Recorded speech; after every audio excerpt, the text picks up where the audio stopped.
오늘 우리가 함께 읽을 말씀 민수기 23장, 시편 64편, 65편, 이사야 13장, 베드로전서 1장 말씀입니다. 자, 함께 나눌 주제는 이긴다라는 겁니다. 세상은 때로 우리를 무너뜨리려는 것들로 가득합니다. 저주하는 말, 또 악한 자의 음모, 교만한 세력, 그리고 믿음을 흔드는 시험들이 우리를 둘러쌉니다. 그러나 오늘 말씀은 선포합니다. 우리는 이깁니다. 먼저 저주를 이깁니다. 하나님의 축복으로 이깁니다. 민수기 23장은요, 모압 왕 발락이 발람을 불러 이스라엘을 저주하려고 했지만 오히려 하나님께서 발람의 입을 통해서 이스라엘을 축복하게 하신 말씀입니다. 발람은 저주로 이스라엘을 약하게 만들고 싶었지만 하나님은 이미 그 백성을 향해 복을 선언하셨습니다. 그래서 발람은 이렇게 말할 수밖에 없었는데 민수기 23장 8절에 하나님이 저주하지 않으신 자를 내가 어찌 저주하며 여호와께서 꾸짖지 않으신 자를 내가 어찌 꾸짖으랴. 또한 20절에 내가 축복할 것을 받았으니 그가 주신 복을 내가 돌이키지 않으리라. 사람은 저주하려고 해도 하나님이 축복하시면 그 뜻을 뒤집을 수 없습니다. 하나님의 축복은요, 사람의 말과 의도보다 크고 강합니다.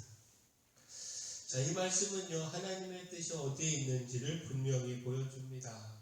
하나님은 자기 백성을 향해 복을 말씀하셨고 그 복은 인간의 적대와 공격으로 무너질 수 없습니다. 결국 이스라엘을 지킨 것은요, 그들의 강함이 아니고 그들을 향한 하나님의 뜻이었습니다. 하나님이 복 주시기로 한 사람은 세상의 반대 앞에서도 무너지지 않습니다. 참된 안전은요, 환경이나 사람의 호의에 있지 않고 하나님의 사랑과 축복 안에 거하는 데 있습니다. 자, 결국 무엇입니까? 우리의 삶에도요, 저주처럼 들리는 말과 낙심하게 하는 현실이 있습니다. 그러나 우리가 붙들어야 할 것은요, 사람의 말이 아니라 하나님의 뜻입니다. 하나님이 복 주시기로 정하셨다면 그 복을 막을 수 있는 사람은 아무도 없습니다. 그러므로 우리가 두려워하기보다 하나님의 사랑 안에 머물러 있기를 소원합니다. 하나님의 축복을 신뢰하며 오늘도 믿음으로 걸어가기를 소원합니다. 자, 또한 하나님의 축복은요, 시험을 이깁니다. 곧 하나님의 축복은 시련을 거칠 때에도 결코 사라지지 않습니다. 베드로전서 1장은 그리스도 안에서 거듭난 성도들에게 주어진 소망과 그 소망 가운데 여러 시험을 견디는 믿음의 삶을 가르칩니다. 성도는 여러 가지 시험으로 잠깐 근심하게 될 수 있지만 그 시험이 끝이 아니라고 말합니다. 베드로전서 1장 6절 7절 말씀 보면 그러므로 너희가 이제 여러 가지 시험으로 말미암아 잠깐 근심하게 되지 않을 수 없으나 오히려 크게 기뻐하는도다. 너희 믿음의 확실함은 불로 연단하여도 없어질 금보다 더하여 예수 그리스도께서 나타나실 때에 칭찬과 영광과 존귀를 얻게 할 것이니라. 자, 그 시험은요, 믿음의 확실함을 드러내는 통로가 되고 예수 그리스도께서 나타나실 때 칭찬과 영광과 존귀로 이어지게 됩니다. 자, 이 말씀은요, 시험을 바라보는 눈을 바꾸어 줍니다. 시험은 우리를 버리신 증거가 아니라 믿음을 정금같이 연단하시는 하나님의 손길입니다. 지금의 근심은 잠깐이지만 주님께서 주실 영광은 영원합니다. 하나님의 축복은요, 시련 때문에 사라지지 않고요, 오히려 시련을 통과하며 더 분명하게 드러납니다. 자, 결국 무엇입니까? 우리의 삶에도 믿음 때문에 아프고 답답한 시간이 있습니다. 그러나 우리는 잠깐의 근심보다 장차 나타날 영광을 더 크게 보기를 소원합니다. 시험이 우리를 무너뜨리는 것이 아니라 오히려 우리의 믿음을 더 순전하게 하도록 하나님께 맡기고 오늘 믿음으로 견디고 주님께서 주실 영광과 존귀를 바라보기를 소원합니다. 자, 또한 하나님의 심판은요, 묘책을 이깁니다. 곧 하나님의 축복이 시련도 넘어서는 것처럼 하나님의 심판 또한 사람의 어떤 꾀로도 막을 수 없습니다. 시편 64편은 다윗이 악한 자들의 은밀한 음모와 공격 가운데서 하나님께 도움을 구하는 기도입니다. 악인들은 죄악을 꾸미며 스스로 묘책을 찾았다라고 말합니다. 그들의 마음은 깊고 계획은 치밀하고 아무도 알지 못한 것처럼 보입니다. 그러나 다윗은 그들의 계략보다 먼저 하나님을 바라봅니다. 시편 64편 6절 7절 말씀 보면요, 그들은 죄악을 꾸미며 이르기를 우리가 묘책을 찾았다 하나니 각 사람의 속뜻과 마음이 깊도다. 그러나 하나님이 그들을 쏘시리니 그들이 갑자기 화살에 상하리로다. 자, 하나님은 감추어진 악도 보시고 정하신 때에 심판하십니다. 사람이 완벽하다고 여기는 계획도요, 또 하나님 앞에서는 한순간에 무너질 수 있습니다. 시편 65편은 그런 하나님께 드리는 감사의 찬양입니다. 하나님은 악인의 음모를 꺾으실 뿐만 아니라 자기 백성에게 은혜를 베푸시고 땅을 돌보시고 풍성케 하시는 분이십니다.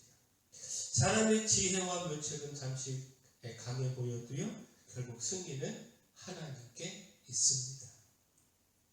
자, 우리의 삶에도요, 이해할 수 없는 공격과 억울한 일이 있습니다. 그러나 우리는 악인의 묘책보다 하나님의 판단이 더 크다라고 하는 사실을 붙들어야 합니다. 하나님은 다 아시고 또 하나님은 놓치지 않으시고 하나님은 반드시 바르게 갚으십니다. 그러므로 우리가 사람의 꾀를 두려워하기보다 하나님의 은혜 안에서 잠잠히 하나님의 그 놀라운 사랑 구하기를 소원합니다. 자, 마지막 하나님의 심판은요, 교만을 이깁니다. 곧 묘책뿐만 아니라 교만한 그 강성함도 결코 하나님의 심판을 피해가지 못합니다. 자, 이사야 13장은요, 바벨론을 향한 하나님의 심판을 선포합니다. 바벨론은 열국의 영광이었고 사람들이 부러워하던 강한 나라였습니다. 그러나 하나님은 그들의 악과 죄를 벌하시고 교만한 자의 오만을 꺾으며 강포한 자의 거만을 낮추시겠다 선언하십니다. 곧 이사야 13장 11절 말씀 보면요, 내가 세상의 악과 악인의 죄를 벌하며 교만한 자의 오만을 끊으며 강포한 자의 거만을 낮출 것이며. 사람의 눈에는 영원할 것처럼 보이던 이 바벨론도요, 하나님의 심판 앞에서는 소돔과 고모라처럼 무너질 수밖에 없었는데, 이사야 13장 19절 말씀을 보면요, 열국의 영광이요 갈대아 사람의 자랑하는 놀이개가 된 바벨론이 하나님께 멸망당한 소돔과 고모라 같이 되리니. 자, 이 말씀은 교만이요 얼마나 험악한지를 보여줍니다. 사람은 힘이 생기면 하나님 없이도 설 수 있다라고 생각을 하고요, 가진 것이 많아지면 하나님의 손길 없이도 버틸 수 있다 생각을 합니다. 그러나 하나님은 그 교만을 가장 미워하십니다. 인간의 힘은 절대적인 것이 아니고요, 세상의 영화는 영원하지 않습니다.